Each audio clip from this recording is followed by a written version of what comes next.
रुद्रपुर गांव में सन्नाटा पसरा होता है। आज फिर से गांव में एक और मौत हो गई थी और हर कोई इस मौत के बारे में बातें कर रहा था। अरे जब सभी गांव वालों को पता है कि हमारे गांव से सटे जंगल में जो कोई जाता है फिर वापस लौट कर नहीं आता, तो फिर वहां कोई क्यों ही जाता है?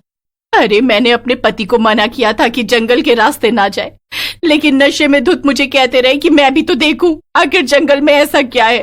और मैं मना करती रही, लेकिन उन्होंने मेरी एक नहीं सुनी। अरे केसरी भाभी, मैं तो मोहन को समझाता था कि इतना नशा करना ठीक नहीं है, और नशे की हालत में देखो अपनी जान गंवा बैठा उस जंगल जाकर। रुद्रपुर गांव से सटा एक घना जंगल था। उस जंगल में जाने वाला इंसान कभी लौट कर नहीं आया, और ये बात गांव वाले अच्छे से जानते थे। लेकिन फिर भी जाने अनजाने में उस जंगल में जो कोई जाता वो भगवान को प्यारा हो जाया करता। गांव में हर महीने 4 से 5 मौतें हो रही थीं। अरे गोपाल कैसा है? आज तो बड़ा उदास लग रहा है। अपने जिगरी दोस्त के जाने के बाद गम में डूबा हुआ है। क्या बताऊं दया भैया, मैंने उस जंगल में जाने से मना किया था। वो तो मुझे भी जंगल खींचकर लेकर जा रहा था, लेकिन मैंने उसे जंगल जाने से मना कर दिया। अगर तूने उसे रोक लिया होता तो आज तो वो तेरे साथ होता। मुझे तो समझ नहीं आता कि आखिर उस जंगल में ऐसा क्या है जिस वजह से लोग अपनी जान गंवा देते हैं। उस जंगल में जो कुछ भी है, लेकिन गांव वाले तो जानते हैं ना, उस जंगल में जाना यानी मौत को गले लगाना। और तुम्हें तो पता है पुलिस की तहकीकात पोस्टमार्टम तक में कुछ नहीं आता, कैसे और किस वजह से मौत हुई। गांव में सभी लोग एक मौत के सदमे से उभर नहीं पाए थे। तभी दया के घर में उस वक्त सन्नाटा पसर जाता है जब उसके बेटे और बेटी लापता हो जाते हैं।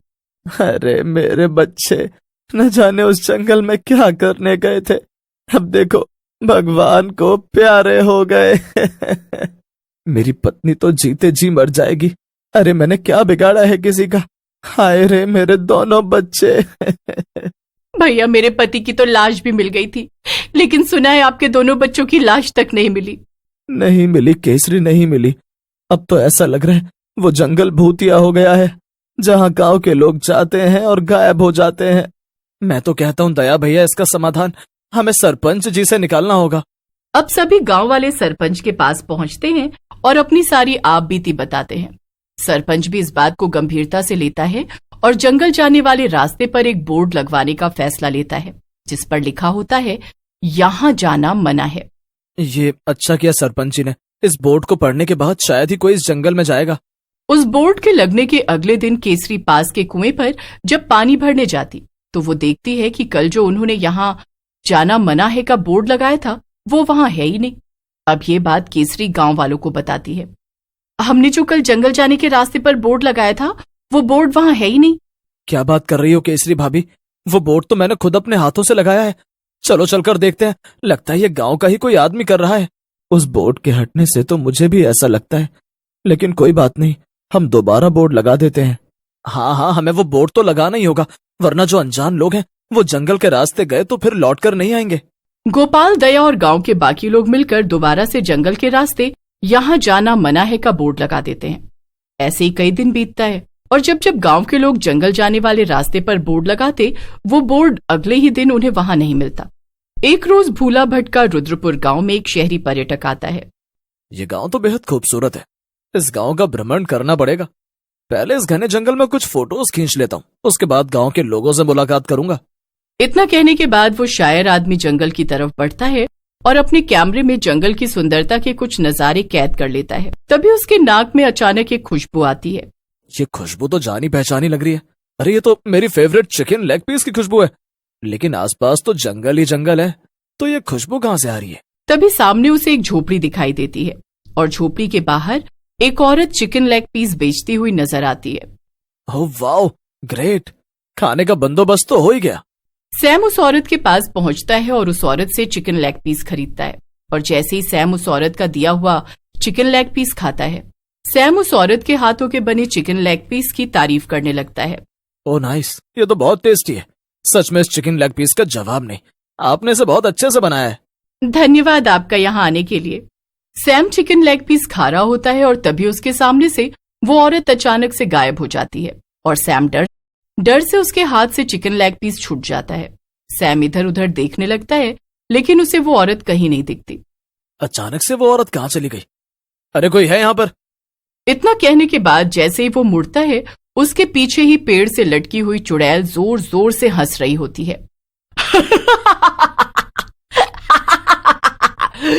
यहाँ से बचकर जाना नामुमकिन है, तुम भूल भुलैया में फंस चुके हो। जो एक बार यहाँ आया है फिर लौट कर नहीं गया, अब उस परंपरा को मैं टूटने तो नहीं दे सकती। इतना कहने के बाद वो चुड़ैल सैम की आंखों से आंखें मिलाती है और सैम वहीं गिर पड़ता है, जिसके बाद वहीं उसकी मौत हो जाती है। अब अगले दिन उस पर्यटक की लाश मिलती है और गांव वाले घबरा जाते हैं, लेकिन गांव में अब भी लोग लगातार गायब हो रहे थे और अपनी जान गंवा रहे थे।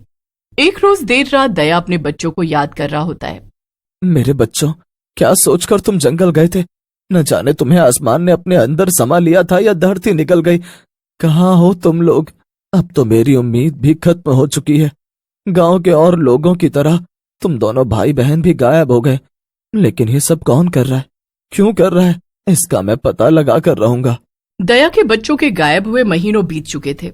अब दया देर रात हनुमान चालीसा का जाप करता हुआ जंगल पहुंचता है। तभी वो देखता है एक झोपड़ी के बाहर चिकन लेग पीस की दुकान है और एक आदमी उस दुकान से चिकन लेग पीस खरीद रहा है। लेकिन जैसे ही वो आदमी चिकन लेग पीस खाता है, उसके सामने एक चुड़ैल प्रकट होती और वो उस आदमी की आंखों में आंखें डालकर उसे मार देती है। ये सब देख दया डर जाता है और अगली सुबह सारे गांव वालों को जंगल में होने वाली मौत और लोगों के गायब होने के रहस्य को उजागर करता है। यानी कि अब तक गांव के जितने भी लोग गायब हुए हैं या मारे गए हैं, वो सब जंगल में रहने वाली चुड़ैल कर रही है जो चिकन लेग पीस बेचती है। अगर हमें बाकी गांव वालों की जान बचानी है तो हमें जल्द से जल्द किसी तांत्रिक बाबा का सहारा लेना होगा। दया, गोपाल और गांव के बाकी लोग अब तांत्रिक के पास पहुंचते हैं और अपनी सारी आपबीती सुनाते हैं। क्या हुआ बाबा, कुछ तो बोलिए। जिस चुड़ैल की सिफारिश लेकर तुम मेरे पास आए हो, वो चुड़ैल बहुत शक्तिशाली है। झुमरी एक अमीर और चटोरी औरत थी, जिसे उसके ही गांव के एक लालची आदमी ने खाने में जहर मिलाकर खिला दिया, जिससे उसकी मौत हो गई और उसके बाद उसकी आत्मा भटक रही है। तो हमें ऐसा क्या करना होगा जिससे गांव वाले और हम उस चुड़ैल झुमरी से छुटकारा पा सके? इसके लिए मुझे महायज्ञ करना होगा और मुझे पूरे 24 घंटे का समय चाहिए ताकि मैं उस चुड़ैल का नामो निशान मिटा सकूं। गांव के लोग उस तांत्रिक की बात सुनकर वहां से चले आते हैं। अब तांत्रिक महायज्ञ करता है और साधना करके चुड़ैल लोक में संपर्क करता है। ओम भट भट स्वाहा। तांत्रिक कुछ देर साधना करता है और चुड़ैल लोक में संपर्क कर पाता है। अब उस तांत्रिक का संपर्क चुड़ैल लोक की चुड़ैल सौदामिनी से होता है और तांत्रिक उसे सारी बात बताता है।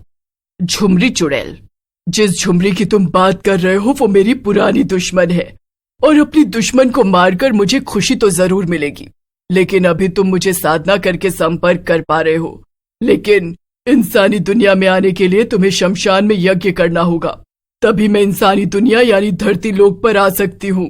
मैं शमशान में तुम्हें इंसानों की दुनिया में बुलाने के लिए यज्ञ जरूर करूंगा। तांत्रिक अब सौदामिनी को धरती लोक यानी इंसानी दुनिया में लाने के लिए शमशान में यज्ञ करता है। अमावस्या की घनघोर घनी रात थी जब तांत्रिक शमशान में यज्ञ कर रहा होता है और यज्ञ पूरा होते ही सौदामिनी वहां हंसते हुए प्रकट होती है। मैं आ गई, सौदामिनी इंसानी दुनिया में आ गई और अब सौदामिनी के हाथों झुमरी का मरना तय है। तुम्हारे पास यहाँ रुकने का बस 12 घंटे का समय है और इस अमावस्या की रात तुम्हें झुमरी को खत्म करके वापस चुड़ैल लोक के लिए जाना होगा, वरना तुम्हारी आत्मा भटकती रहेगी और तुम्हारी शक्ति भी छीनी जा सकती है। सौदामिनी अमावस्या की रात अपनी दुश्मन झुमरी चुड़ैल को मारने जंगल पहुंचती है और दोनों का जब आमना सामना होता है तो दोनों एक दूसरे को देखकर बौखला जाती हैं और दोनों में युद्ध छिड़ जाता है। लेकिन सौदामिनी ज्यादा शक्तिशाली थी, उसके आगे झुमरी टिक नहीं पाती और सौदामिनी झुमरी को मार देती है। अब आखिरी सांस गिन रही झुमरी को सौदामिनी कहती है, झुमरी तुम्हारा मरना तो तय था, तुमने अपने मतलब के लिए इंसानी दुनिया में आकर हर एक इंसान से अपना बदला लेना चाहा, बेकसूर लोगों को भी मारा, लेकिन तुम्हारा अंत मेरे ही हाथों लिखा था। अब सौदामिनी तांत्रिक बाबा का शुक्रिया अदा करके चुड़ैल लोक के लिए रवाना हो जाती है